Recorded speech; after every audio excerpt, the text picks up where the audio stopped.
ഞാൻ നിങ്ങളുടെ മുന്നിൽ എന്നാന്ന് വെച്ചാൽ എൻ്റെ ഒരു കൂട്ടുകാരൻ്റെ ദുരന്തം നിങ്ങൾക്ക് ആർക്കും സംഭവിക്കരുത്. കാരണം എൻ്റെ കൂട്ടുകാരനല്ല, അവനെൻ്റെ കൂടപ്പുറപ്പാണ്. നമ്മളീ മക്കൾക്ക് വേണ്ടിയാണല്ലോ ഈ ചിലപ്പന്മാർ കഷ്ടപ്പെടണത്. കാരണം മക്കൾ നമ്മുടെ ചോരയാണല്ലോ. അപ്പോൾ ചെറുക്കൻ വീട്ടിൽ കിടന്ന് ബഹളം വെച്ചപ്പോഴത്തേക്കും അവനൊരു ബൈക്ക് വേണം, 3.5 ലക്ഷം രൂപയുടെ ബൈക്ക് വേണം. കൂട്ടുകാരന്മാർക്കൊക്കെ ഉണ്ട്, മേടിച്ചു തന്നെന്ന് പറഞ്ഞ് എൻ്റെ കൂട്ടുകാരൻ കടവും വിലയൊക്കെ മേടിച്ച് ഇവന് ഒരു എന്തോ 3.5 ലക്ഷം രൂപയുടെ ബൈക്ക് മേടിച്ചു കൊടുത്ത് ഇവൻ ആ ബൈക്കിൽ കയറി റോക്കറ്റ് പോകണ മാതിരി റോട്ടിയിട്ടങ്ങ് പോയിട്ട് ഒരു ബസ്സിൻ്റെ അടിയിട്ട് കയറിയിട്ട് റോക്കറ്റ് പൊട്ടണ മാതിരി അവനങ്ങ് പൊട്ടി. അവൻ്റെ സൂക്കേടും തീർന്നു. ഈ മരണവാർത്ത അമ്മ അറിഞ്ഞ് അമ്മയ്ക്ക് പ്രഷർ കയറി. ലാസ്റ്റ് അമ്മ നിലത്ത് വീണ് തലഞ്ഞരമ്പ് പൊട്ടി, അമ്മയും തീർന്നു. ഈ ദുഃഖവാർത്ത അപ്പനറിഞ്ഞ് ലാസ്റ്റ് അപ്പന് താങ്ങാൻ വയ്യാണ്ട് നീറി ഒരു കത്തെഴുതി വച്ചിട്ട് അവൻ ആത്മഹത്യ ചെയ്ത് കത്തിലെന്താ എഴുതി വെച്ചതെന്ന് അറിയാമോ? അവൻ കാരണമാണ് അവൻ്റെ മോൻ മരിക്കാൻ കാര്യമൊന്നും. ശരിയല്ലേ? നമ്മൾ മക്കളെ പട്ടിണി എന്താണെന്നോ ദുരിതം എന്താണെന്നോ പ്രയാസങ്ങൾ എന്താണെന്നൊന്നും നമ്മൾ അറിയിക്കുന്നില്ല. അതാണ് തെറ്റ്.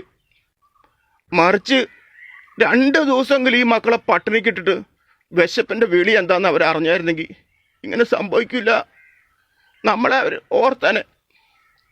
നമ്മൾ ഈ കുടുംബം നോക്കണ അപ്പന്മാരൊക്കെ കാണപ്പെട്ട ദൈവമാണ്. അമ്മ മക്കളെ പഠിപ്പിക്കണമെന്നേ. അങ്ങനെയൊക്കെ വന്നായിരുന്നെങ്കിൽ ഒന്നും സംഭവിക്കില്ല.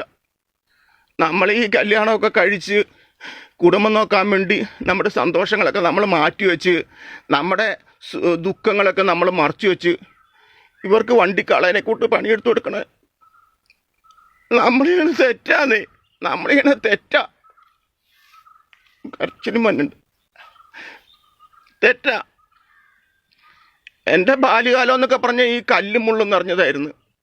അന്ന് നാഴി കഞ്ഞിവെള്ളം കുടിക്കാനൊക്കെ ഞങ്ങൾ ആഗ്രഹിച്ചിട്ടുണ്ട്, കൊതിച്ചിട്ടുണ്ട്. അന്ന് ഞങ്ങൾ വിശപ്പ് അടക്കണ എന്നാന്ന് വെച്ച് കഴിഞ്ഞാൽ ചക്ക, മാങ്ങ, കപ്പ, ആഞ്ഞിലിപ്പഴം, കൊട്ടങ്ങാപ്പഴമൊക്കെ വയറ് നിറച്ച് നിന്ന് വെള്ളവും കുടിച്ചാണ് വിശപ്പ് മാറ്റണത്. അന്ന് ഞങ്ങളുടെ പെരെ കോലപ്പരയാട്ടോ. എന്ന് വെച്ചാൽ മഴ പെയ്ത് കഴിഞ്ഞാൽ വെള്ളം മുഴുവൻ അകത്ത് വീഴും. അത്രയ്ക്ക് ചോർച്ച.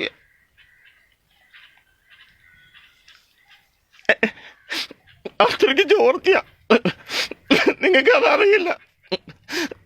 പല രാത്രികളിലും മഴ ഞങ്ങൾ ഓർക്കിയിട്ടില്ല.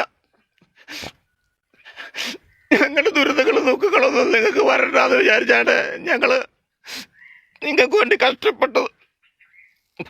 പക്ഷെ നിങ്ങളറിയില്ലല്ലോ, നിങ്ങളൊന്നും അറിയണില്ല. നിങ്ങൾ നിങ്ങളുടെ സുഖങ്ങൾ മാത്രമേ അറിയുള്ളൂ.